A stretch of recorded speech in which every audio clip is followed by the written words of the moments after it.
Assalamualaikum warahmatullahi wabarakatuh. Pemirsa setia Tegar TV, bagaimana kabar Anda hari ini? Semoga selalu sehat dan senantiasa semangat dalam menjalankan aktivitas selama pandemi COVID-19. Senang sekali rasanya saya Sakinah dapat kembali menyapa Anda dalam program Dialog Spesial hari ini. Baik, pemirsa setia Tegar TV, seperti kita ketahui bahwa Komisi DPRD merupakan alat kelengkapan dari DPRD itu sendiri yang akan turut membantu mendukung peran dan fungsi DPRD untuk bisa menyerapkan aspirasi masyarakat. Dan tentu saja sudah hadir di tengah-tengah kita, yakni Wakil Ketua Komisi 1 DPRD dan Ketua Fraksi PKS Pak Muhammad Gofur. Baik, Assalamualaikum Pak Gofur. Waalaikumsalam. Waalaikumsalam. Bagaimana kabarnya Pak Gofur? Alhamdulillah baik. Alhamdulillah sehat ya Pak. Semangat ya Pak, meskipun saat ini kita sudah masuki masa endemi ya sebenarnya Pak. Tapi kita tetap jaga jarak tentunya ya, tetap menerapkan protokol kesehatan. Betul. Baik Pak, kita berbicara mengenai isu terakhir ini memang adanya menjelang naiknya lonjakan harga kebutuhan pokok karena saat ini sudah mulai Idul Adha. Dari Pak Gofur sendiri melihat kondisi ini bagaimana Pak? Ada tanggapan Pak Gofur sendiri? Yang jelas kebutuhan pokok itu kan memang harga naik turun itu sesuatu yang lumrah ya, biasa. Lumrah, tapi biasa. Bagaimana fungsi pemerintah, khususnya pemerintah daerah, khususnya pemerintah Lampung Tengah itu bisa memantau untuk memastikan kalaupun naik yang wajar gitu kan. Kalaupun jangan sampai nanti ada harga yang terlalu tinggi naik tidak terpantau sehingga kan nanti juga akan memberatkan masyarakat, memberatkan jual beli istilahnya daya beli masyarakat kan nanti akan berkurang. Akan menurun. Gitu. Jadi perlu adanya juga sinergitas dari peran pemerintah untuk bisa menekan ini ya Pak. Iya, betul. Karena kita kan punya dinas perdagangan. Dan kita tahu dinas perdagangan juga kita kasih anggaran untuk menstabilkan harga pangan dan sebagainya. Tentu itu ketika mungkin nanti dipantau harga-harga itu sudah terlalu tinggi, tentu kan harus ada tindakan yang nyata untuk menstabilkan harga itu. Baik, sebelum kita berbicara mengenai tindakan ya Pak dari pemerintah, updatean terakhir ini sudah mencapai angka berapa sih Pak harga kebutuhan yang jelas pokok? Cabai seingat kami itu sudah hampir 100.000 ya, 70 ribuan ke atas itu kan perlu dipantau gitu kan, perlu dipantau iya. Kemudian dari pemerintah di Kabupaten Lampung Tengah ini bagaimana Pak? Apakah sudah punya aksi yang memang cepat untuk menanggapi ini, apa masih mempersiapkan rencana-rencananya? Ya yang jelas kalau kita kan posisinya memantau, kita DPRD kan pengawas. Yang jelas kita pastikan bahwa anggaran untuk itu ada. Kita sudah kasih anggaran itu kepada dinas-dinas untuk, utamanya dinas perdagangan untuk ketika harga-harga yang tinggi atau harga-harga yang di luar kewajaran, mereka harus melakukan operasi pasar, gitu kan, operasi pasar sehingga harga menjadi stabil kembali, gitu kan. Nanti tentu akan kita ingatkan, karena misalnya kebutuhan pokok ini kan sensitif, apalagi menjelang hari raya kan, ketika harga kebutuhan pokok tinggi kok pemerintah tidak berbuat apa-apa, kan ini nanti kurang bagus untuk masyarakat. Baik.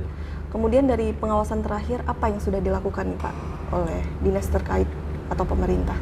Ya, yang sudah dilakukan mereka sudah memantau sih saya lihat ya, sudah memantau harga-harga. Mungkin nanti tinggal kita tunggu actionnya. Tunggu actionnya. Ya, seperti minyak goreng dan lain sebagainya gitu kan. Ini kan belum selesai juga urusan minyak goreng kan. Minyak goreng itu masih, walaupun subsidi sudah dicabut, harga sudah mulai stabil, tapi kan distribusi di bawah juga belum lancar-lancar amat gitu kan. Ini kan juga harus ada tindakan.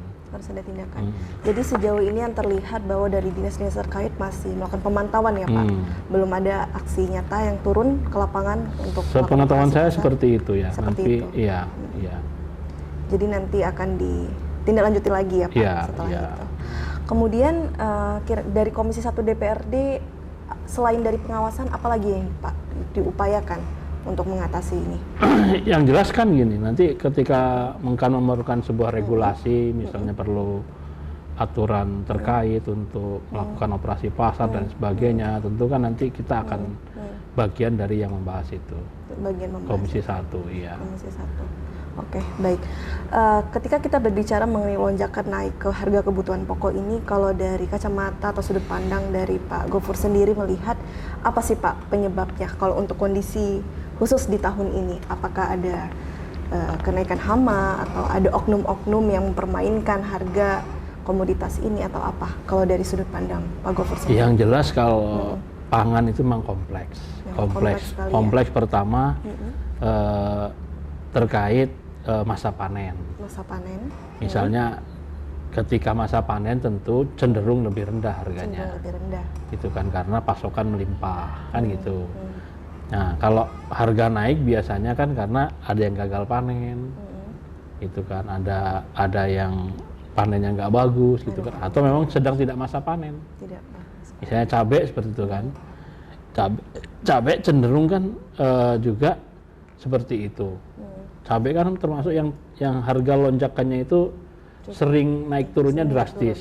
Sering terjadi. Tahu-tahu tinggi, tahu-tahu seminggu lagi harganya udah anjlok dan sebagainya. Itu terkait ke pertanian ya, masalah masa panen. Itu mempengaruhi harga. Yang lain juga tentu adalah ya harus kita akui bahwa harga ini ada yang mengendalikan. Ada yang mengendalikan, iya.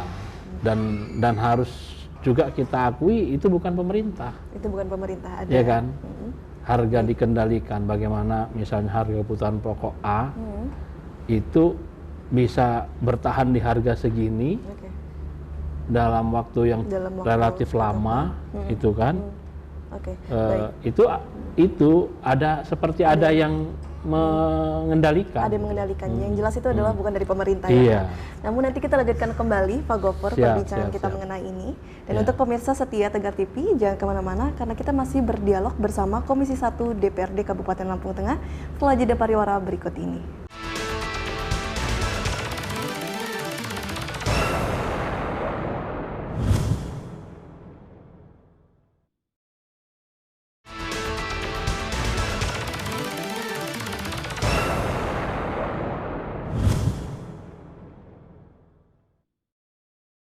Baik, terima kasih pemirsa Anda kembali menyaksikan dialog spesial hari ini dan tentu saja kita masih berdialog bersama Wakil Ketua Komisi 1 DPRD Kabupaten Lampung Tengah.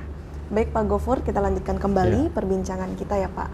Tadi sempat terpotong mengenai analisa dari Pak Gofur sendiri yang melihat penyebab dari kenaikan kebutuhan pokok ini. Mungkin bisa dilanjutkan kembali. Iya, artinya ya tadi kan harga itu faktornya kompleks. Baik.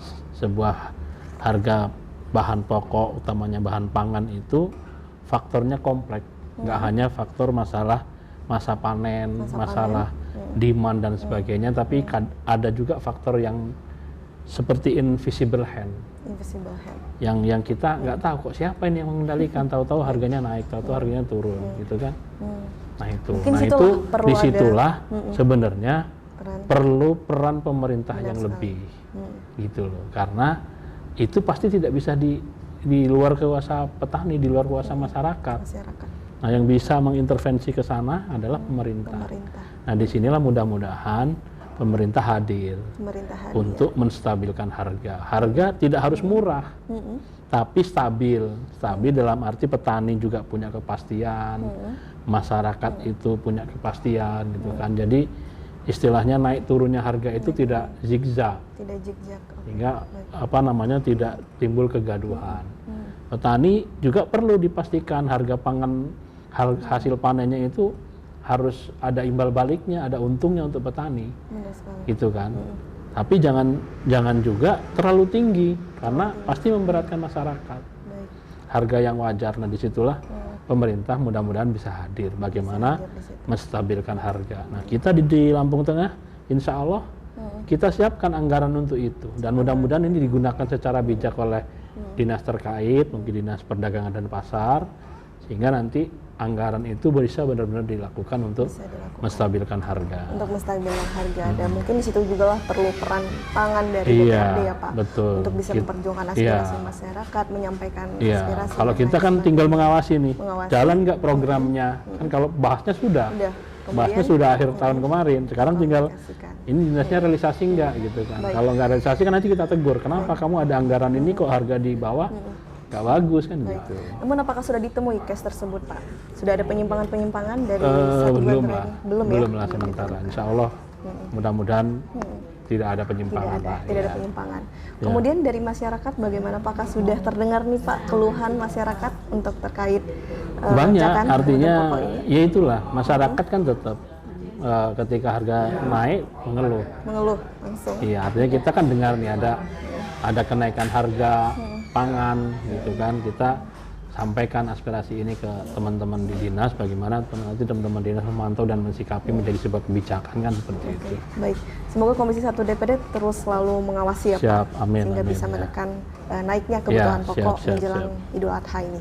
Baik Pak, kita akan berlanjut ke topik selanjutnya nih yang merupakan topik yang bisa dikatakan viral juga nih Pak, yang telah menyerang hewan-hewan yang berkuku. PMK, mulut dan kuku pada hewan. Bagaimana tanggapan Pak Gofur melihat penyakit yang sedang viral ini yang membuat banyak masyarakat ketakutan? Nah, iya ini juga salah satu yang menjadi sedang ramai sama di bawah gitu kan, karena ini kan sebenarnya masa musim panennya peternak. Karena menjelang Idul Adha. Karena Idul Adha itu namanya sapi sama domba sama kambing ini kan banyak dicari orang untuk kurban. Ini sebenarnya salah satu masa panen rayanya teman-teman yang bergelut di peternakan sekarang. Tapi sayang ada wabah lah ya. Ada wabah PMK. Penyakit mulut dan kuku ini yang akhirnya kan memang ya orang ada yang enggan untuk membeli sapi karena takut ada penyakitnya dan lain sebagainya gitu kan. Nah, saya kira pemerintah ini harus hadir juga. Pemerintah harus hadir bagaimana mengedukasi masyarakat gitu kan tentang PMK ini. Harus tahu, masyarakat harus tahu PMK itu penyakit ini apa. Gitu kan. Itu ke masyarakatnya sehingga nanti tidak sampai pada kesimpulan antipati tidak ingin mengkonsumsi daging kan gitu. Iya, karena kita juga pemerintah itu kan punya target juga bagaimana tingkat konsumsi masyarakat terhadap protein utamanya daging ini tinggi. PMK ini secara ini kan berpotensi ke sana karena orang jadi takut konsumsi daging kan. Benar sekali. Khawatir ini menular apa-apa gitu kan, padahal kan ini tidak menular ke manusia kan gitu. Iya, hanya dari hewan ke hewan kan gitu. Nah, itu dari segi edukasi ke masyarakat sebagai konsumen. Nah, bagaimana edukasi ke petani, peternak. Itu kan bagaimana kita pemerintah daerah hadir memastikan ternak-ternak mereka itu tidak terkena PMK. Sehingga ya mereka bisa merasakan panen rayanya ini. Jangan sampai karena PMK ini mereka nggak jadi panen raya, mau jual sapi nggak bisa. Jangan sampai ada dengar peternak ini kesulitan jual sapi karena misalnya nggak ada vaksin PMK. Karena kan sekarang harus vaksin tuh. Harus vaksin. Tapi kan vaksin ini bagaimana menjadi vaksin yang murah dan mudah. Yang mudah terjangkau oleh gitu kan. Karena jangan sampai karena vaksinnya misalnya nggak mudah diakses oleh masyarakat yang harusnya jual sapi, nggak ada sertifikat vaksinnya, nggak bisa jual sapi. Baik, benar sekali. Kan gitu. Namun dari hal tersebut yang sudah disampaikan oleh Pak Gofur, apakah sudah diimplementasikan nih Pak oleh pemerintah di Kabupaten Lampung Tengah? Sudah, saya kira. Artinya ya kita harus akui, kita harus juga sampaikan terima kasih kepada pemerintah daerah yang saya lihat cukup sigap juga. Iya, pemerintah Kabupaten Lampung Tengah cukup sigap menghadapi pandemi wabah PMK ini. Tinggal memang nanti aplikasinya lagi. Kalau segi kebijakan saya kira bupati dan pemerintah daerah sudah cukup tanggap, sudah cukup cepat merespon. Baik. Tinggal memang mudah-mudahan di bawah nanti tidak ada kendala-kendala teknis gitu kan. Misalnya petani yang harusnya mudah mendapat vaksin, tapi prakteknya di bawah misalnya harus tetek mengeknya sehingga susah. Nah, ini kan bagian dari tugas DPRD nanti kita mengawasi. Baik. Gitu. Jadi sehingga dari peran pemerintah sendiri sudah ada respon ya Pak? Sudah saya. Ya, nanti Komisi 1 DPRD akan mengawasi langsung. Iya, kita apresiasi lah. Kita memang kalau bagus ya kita apresiasi. Baik, Pak Gofur, menarik sekali. Namun kita lanjutkan kembali perbincangan kita. Dan untuk pemirsa jangan kemana-mana karena kita masih berdialog bersama Wakil Ketua Komisi 1 DPRD Kabupaten Lampung Tengah setelah jeda pariwara berikut ini.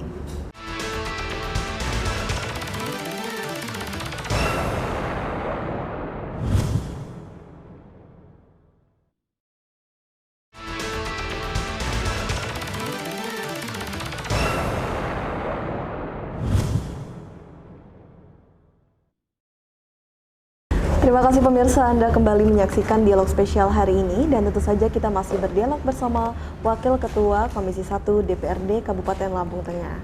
Baik Pak Gofur, kita lanjutkan kembali perbincangan kita. Baik Pak, kita akan berbincang mengenai Pilkakam nih Pak, yang sebentar lagi memang akan dihelatkan atau dilaksanakan ya Pak. Sejauh ini bagaimana? Mungkin bisa diceritakan untuk persiapan Pilkakam di Lampung Tengah Pak? Iya, Pilkakam kan sudah sama-sama kita sepakati nih dengan Bupati, dengan Dinas akan kita selenggarakan di tanggal 24 Agustus. 24 Agustus. Ya, sekarang tahapan-tahapan sudah berjalan. Kalau tidak salah, sudah di tahap tanggal mana, Pak? 20 ini sampai 30 Juni nanti itu mulai pendaftaran. Mulai pendaftaran dibuka ya, jadi tahapan sudah berjalan.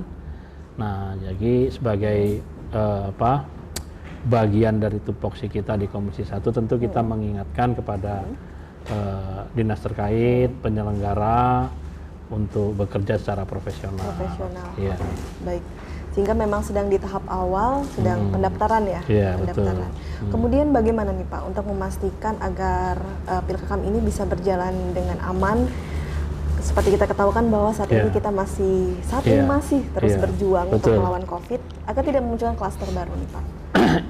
Jadi itu bagian yang kita antisipasi. Bagaimana era pandemi walaupun sudah endemi, tapi tetap kita antisipasi. Makanya kemarin kita sama-sama merevisi Perda untuk memastikan bahwa Pilkakam ini juga mematuhi protokol kesehatan.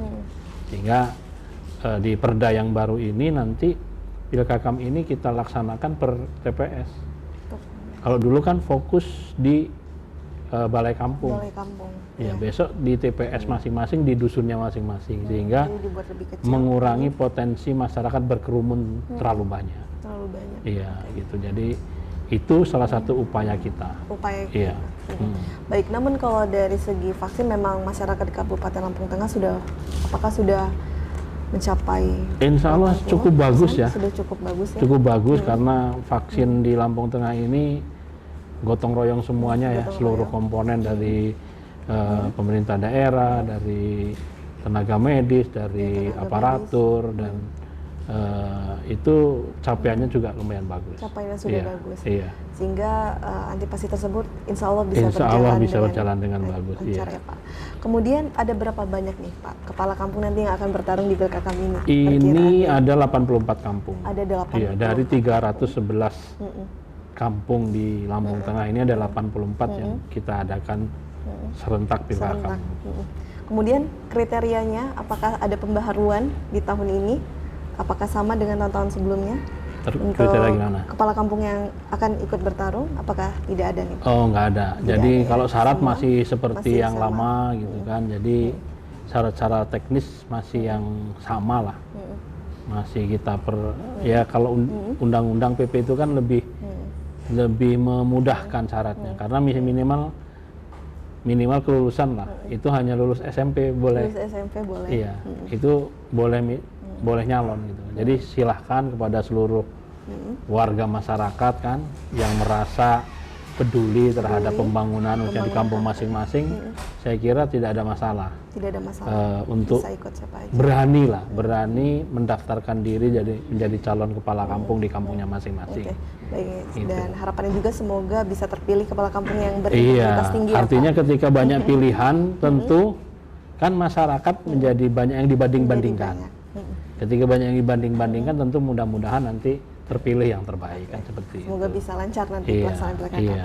Baik, Pak Gofur, tidak terasa kita sudah berada di penghujung acara ya Pak. Siap. Mungkin sekiranya ada yang ingin disampaikan untuk pemirsa setia Tegar TV yang telah setia menyaksikan kita dari awal hingga akhir. Iya, yang jelas pada seluruh pemirsa Tegar TV, khususnya warga Lampung Tengah, kami menyarankan pertama tetap menjaga protokol kesehatan, yang kedua menjaga kondusivitas kita menjelang pilkada serentak, sehingga kita jaga kebersamaan, kita jaga kekompakan, sehingga pilkada bisa berjalan dengan lancar, tidak ada halangan suatu apapun dan menghasilkan kepala kampung yang berkualitas. Terima kasih. Baik, luar biasa sekali Pak Ya, Gofur. Terima ya. kasih atas waktunya Pak. Sama-sama. Semoga sukses dan sehat Amin, selalu amin, ya Pak. amin, amin, ya. Dan tak lupa saya ucapkan juga terima kasih untuk seluruh pemirsa setia yang telah menyaksikan dialog spesial ini dari awal hingga akhir. Dan kita doakan semoga Komisi 1 DPRD dapat terus selalu menjalankan 3 fungsinya dengan optimal dan sehingga bisa memperjuangkan kesejahteraan masyarakat khususnya di Kabupaten Lampung Tengah. Amin. Dan saya Salsa Sakinah mewakili kru yang bertugas hari ini pamit undur diri. Wassalamualaikum warahmatullahi wabarakatuh. Sampai jumpa. Waalaikumsalam. Terima kasih Pak.